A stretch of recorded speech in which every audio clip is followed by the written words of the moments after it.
من الشیطان الرجیم بسم اللہ الرحمن الرحیم اللہم صلی علی محمد وآل محمد وعجل فرجہم۔ بہت سارے لوگ یہ سوال پوچھ رہے ہوتے ہیں کہ ماہ مبارک رمضان میں یا اس کے علاوہ بھی روزے کی حالت میں انجیکشن لگوانا یا طاقت کی ڈرپ لگوانا یہ آیا روزے کی حالت میں درست ہے یا درست نہیں ہے، کہیں سے روزہ باطل تو نہیں ہو جاتا ہے؟ تو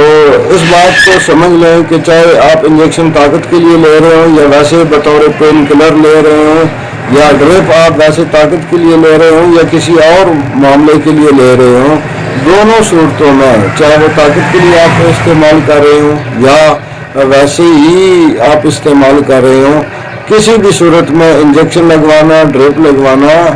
جائز ہے اور اس سے روزہ باطل نہیں ہوتا ہے۔ اللہم صلی علی محمد وآل محمد وعجل فرج